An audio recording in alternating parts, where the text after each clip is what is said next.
네, 2025년 1월 17일입니다. 새벽기도에 잠언서 5장 1절에서 14절까지의 말씀으로 지키라는 제목으로 잠시 은혜를 나누겠습니다. 어제는 마음을 지키라 하였습니다. 그것이 생명입니다.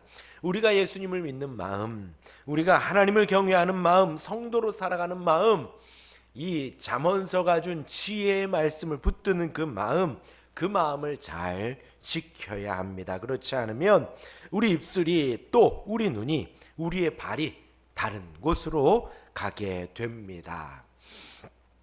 그러하기에 우리의 눈을 잘 지키고 좌로나 우로나 치우치지 말고 마음을 잘 지켜갈 수 있는 우리가 되기를 간절히 바랍니다. 이어서 5장으로 넘어갑니다. 독특한 것은 이제 3절에서 음녀라고 말합니다. 성적인 것을 말을 하고 있지요. 그러한 유혹에서 조심할 것을 권면하고 있습니다. 한 절씩 보도록 하겠습니다. 먼저 1절과 2절은 여태까지의 말씀과 매우 비슷하게 시작을 합니다. 내 아들아, 내 지혜에 주의하며 내 명철에 내 귀를 기울여서 근신을 지키며 내 입술로 지식을 지키도록 하라. 비슷하지요? 지금 솔로몬이 말을 하는 그 잠언의 말씀, 지혜의 말씀을 잘 주의하여 들으라는 것입니다. 내 귀를 기울이라는 것이지요. 그리고 그렇게 세워진 마음을 근신하여 잘 지키고 내 입술로 지식을 지키도록 하라 라고 말을 합니다. 계속해서 주의 말씀에 주의하고 주님의 음성에 주의하는 우리가 되기를 바랍니다. 귀를 기울이라 합니다. 그리고 이어서 3절입니다. 대저 음녀의 입술은 꿀을 떨어뜨리며 그의 입은 기름보다 미끄러우나 합니다. 여기에서의 음녀의 사전적인 의미는 이방인 불법의 여인을 말을 합니다. 그런데 이제 5장 전체에서 보면 간음하고 어떤 창기와도 같이 표현을 하고 있는 모습을 알 수가 있습니다. 그러하기에 이제 음녀라고 여기에 이렇게 해석을 한 것입니다. 대저 음녀의 입술은 꿀을 떨어뜨립니다. 그의 입은 기름보다 미끄럽다 합니다. 꿀이라 하면 달콤하지요. 미끄럽다, 부드럽습니다. 우리를 유혹하는 그 말은 매우 달콤하고 부드럽습니다. 그 강교한 말에 매여 매력을 비유로 말을 하고 있지요. 우리로 하여금 지혜를 지키지 말고 예수 그리스도를 떠나 이 세상의 쾌락을 쫓아 살아가라는 거죠. 세상 사람들이 말하고 세상 사람들이 추구하는 그것을 쫓아가라는 것입니다. 당장 뭐가 된 것은 아니지만 내 입술에 달콤합니다. 그럴 때에 우리는 마음을 잘 지켜야 합니다. 지금 약간 쓴 것 같아도 주의 훈계와 주의 교훈을 우리의 입술에 달달이 두어야 합니다. 그래야 할 때에 우리의 영혼의 양약이 되어지는 것이지요. 지금 당장의 달콤한 그 음료의 유혹에 넘어간다면 죄악의 길로 가는 것이지요. 그럴 때에 달콤한 유혹이 올 때에 또 기름보다 미끄러운 부드러운 그 유혹이 올 때에 우리는 진리를 말하며 잘 지켜가야 합니다. 그러한 꿀과 같은 달콤함, 기름 같은 미끄러움을 쫓아가면 4절에 나중은 쑥같이 쓰고 두날 가진 칼같이 날카로우며 5절에 그의 발은 사지로 내려가며 그의 걸음은 수올로 나아가나니 그 끝은요 쓴맛입니다. 날카롭습니다. 우리를 해하는 칼과도 같습니다. 결국에는 사지와 스올입니다. 사지라 하면 죽음의 길입니다. 스올이라 하면 지옥의 길입니다. 달콤함의 끝입니다. 예수님을 믿지 않고 지혜를 추구하지 않고 쾌락을 쫓아가며 달콤함을 쫓아가고 세상의 기쁨과 세상의 즐거움을 쫓아간 그 끝은 죽음입니다. 그 끝은 지옥입니다. 고통입니다. 지옥이요. 아시지요? 우리가 느끼는 그 괴로움과 고통의 100배, 1000배의 영원한 끝입니다. 우리 마음을 잘 지키지 못할 때에 그러한 음녀의 달콤함이 우리를 유혹할 때에 진리를 말하며 이겨낼 수 있는 우리가 되기를 바랍니다.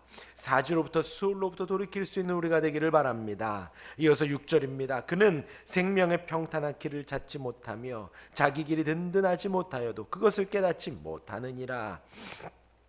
그런 지옥의 인생은 평탄한 길을 찾지 못합니다. 자신이 어떤 길로 가는지도 모릅니다.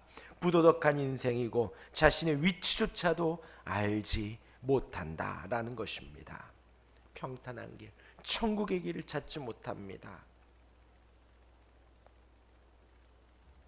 그 길이 매우 든든하지 못하고 흔들흔들 거리는 불안한 길임에도 깨닫지 못하는 것이지요.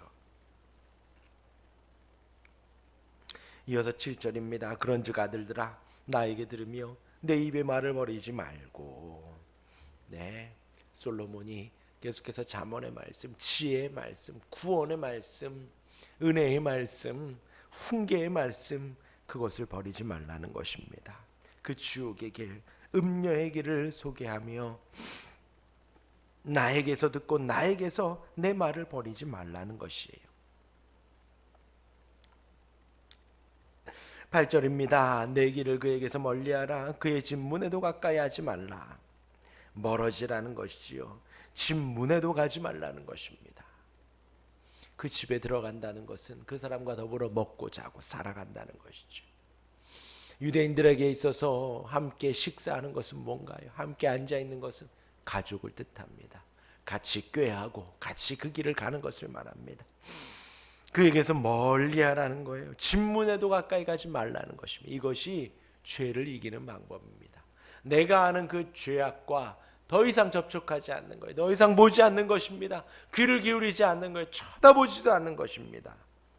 그 집 문에도 가까이 가지 않는 것입니다. 다른 길로 가는, 돌아가더라도 다른 길로 가라는 것이죠. 그것이 음료를 이기는 길이고 유혹에서 이기는 길입니다. 이어서 9절입니다. 두렵건대 내 존영이 남에게 잃어버리게 되면 내 수완이 잔인한 자에게 빼앗기게 될까 하노라. 그렇게 음료를 따르는 결과를 말합니다. 죽음에 이르고 지옥에 간다는 다른 표현입니다. 그 결과는 뭐라고요? 내 존영을 잃어버리게 된다는 것이에요. 우리에게 주신, 주님이 우리에게 주신 그 영광을 잃어버리게 됩니다. 내 수완이 잔인한 자에게 빼앗기게 된다. 수명이 짧아진다는 것이에요. 말씀드렸죠. 장수와 영생 같은 의미다 하였습니다. 그런데 지금 음료를, 그 달콤한 죄악의 유혹을 따르게 될 때에 어떤 결과라고요? 수완이 빼앗기게 된다. 우리의 인생의 수명을 빼앗기게 된다는 것이에요. 무서운 말씀이지요.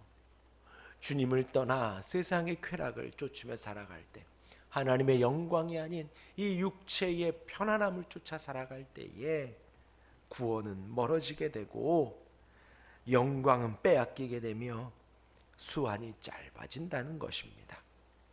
이어서 10절입니다. 두렵건대 타인이 내 재물로 충족하게 되면 내 수고한 것이 외인의 집에 있게 될까 하노라. 더 무서운 말입니다. 어떤 말인가요?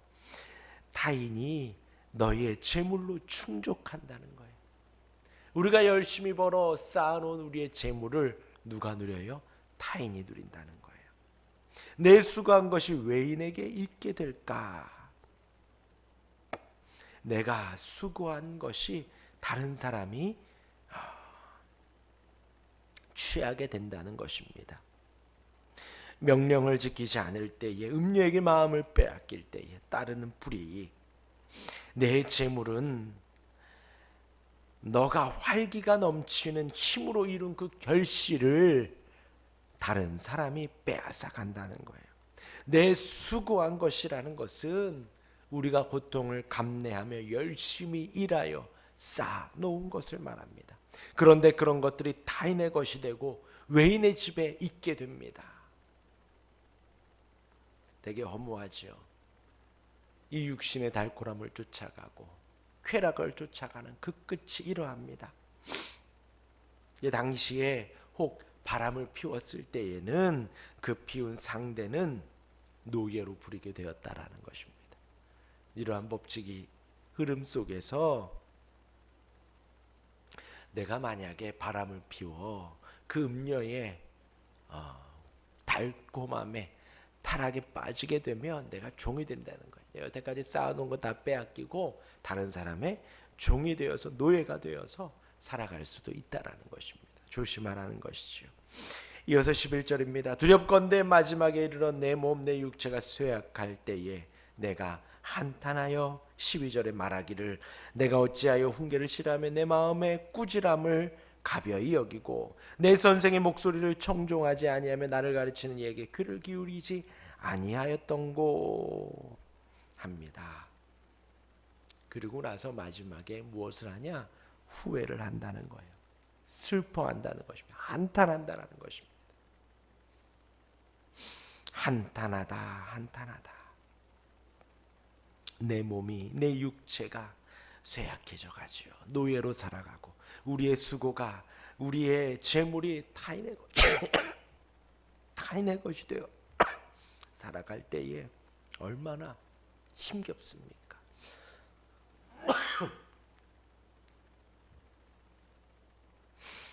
그러할 때에 슬퍼하고 말하기를 훈계를 내가 싫어했구나. 꾸지람을 가벼이 여겼구나. 주의 말씀이 우리를 훈계하고 징계하고 혼내고 꾸짖을 때에 우리가 그것을 무시하면 이러한 결과가 온다는 거예요. 그것을 무시하지 말라는 것입니다. 그것을 굳게 붙들어 잘 지키라는 것입니다. 잘 지키라는 것입니다. 우리의 선생의 목소리에 청종하고 나를 가르치는 이에게 귀를 기울이라는 것이지요. 여러분, 우리가 배울 수 있는 것이 얼마나 큰 은혜인가요? 우리가 살아보면 알지요. 학생들이 행복하다라는 것을요. 아무 걱정 없이 공부만 한다라는 것이 얼마나 감사한 것인지요.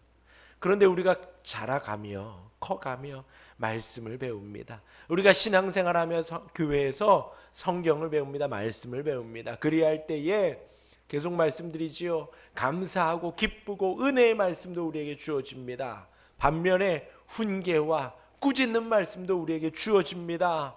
그리할 때에 그것을 무시하지 마시고 가벼이 여기지 마시고 싫어하지 마시고 좋아하며 내 마음에 두며 감사하며 돌이켜 나올 수 있는 우리가 되기를 바랍니다. 14절입니다. 많은 무리들이 모인 중에서 큰 악에 빠지게 되었노라 하게 될까 염려하노라. 그런 여태까지의 개인적인 잘못들, 자신의 죄악들, 그러한 것이 무리들 중에서 심판을 받게 된다는 것입니다. 그런 개인적인 잘못이 공적으로 많은 이들 앞에서 드러나는 수치가 된다는 거예요. 수치가 얼마나 그 인생이 완전히 파멸되는 것입니다. 내 재물을 빼앗기고요. 내 수고가 남의 것이 되고요. 내 몸이 쇠약해져 가고 내 몸이 힘을 잃어갈 때에 슬퍼하고 마음도 후회하는 거예요. 내가 왜 그랬을까? 그것이다가 아니라 많은 이들 앞에서 공적 재판자기에 모인 법적 모임 앞에서 또한 정죄를 받게 된다는 것이지요. 인생의 파멸을 말합니다. 여러분, 음료에게서 돌이킬 수 있는 우리가 되길 바랍니다. 단순히 성적인 타락뿐만이 아니라 우리의 마음도 마찬가지입니다. 우리가 신앙생활 해가는 것, 이렇게 평범하게 말씀을 보고 기도하며 살아가지요. 그런데 세상은 달콤하게 말합니다. 기도와 말씀이 우리를 거룩하게 하고 하나님의 사람으로 살아가게 하는 것이 아니라 더 스마트하게 살아가야 하고 더 세상 방법 속에서 더 나은 삶을 살아가야 한다고 달콤하게 유혹합니다. 교회를 떠나도 되고 말씀을 떠나도 되고 기도의 자리를 떠나도 된다고 말을 합니다. 그렇지 않습니다. 그렇지 않습니다. 우리의 인생을, 우리의 삶을 주의 말씀 앞에 또 우리의 가르침 앞에 또 교훈과 훈계를 꾸지람을 가벼이 여기지 않고 마음에 두며 늘 하나님 앞에 나아갈 수 있는 우리가 되기를 주님의 이름으로 축원합니다. 아멘. 기도하겠습니다.